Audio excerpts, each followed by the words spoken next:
दिवाली की उस आखिरी रात गांव के लोग पटाखे फोड़ने और दियों को बुझाने के बाद सोने चले गए थे। पूरे गांव में अजीब सी खामोशी छा गई थी। गांव का पुराना शिव मंदिर जो अब खंडहर बन चुका था, रात के अंधेरे में और भी डरावना दिख रहा था। लोग कहते थे कि इस मंदिर में किसी आत्मा का वास है जो सिर्फ दिवाली की आखिरी रात को प्रकट होती है। उसी रात गांव के कुछ शरारती नौजवानों ने ठानी कि वे इस बार उस मंदिर के पास जाकर रहस्य का पता लगाएंगे। गांव के बूढ़े लोग उन्हें मना कर रहे थे, लेकिन वे सभी इस बात को बस एक पुरानी कहानी समझकर हंसते हुए आगे बढ़ गए। जैसे ही वे मंदिर के पास पहुंचे, वहां की ठंडी हवा और भयानक सन्नाटा उन्हें विचलित करने लगा। उन्होंने हिम्मत करते हुए मंदिर के गेट को धक्का दिया। गेट के चरमराने की आवाज़ सुनकर उनके रोंगटे खड़े हो गए। अंदर का दृश्य और भी अजीब था।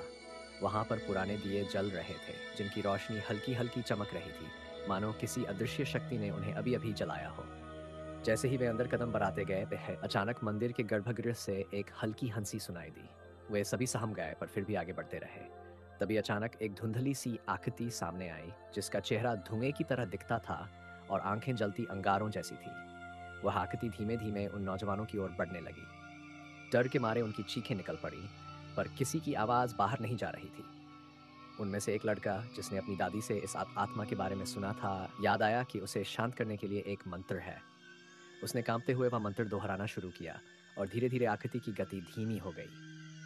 कुछ ही पलों में वह आकृति गायब हो गई और मंदिर में एक भयानक शांति छा गई।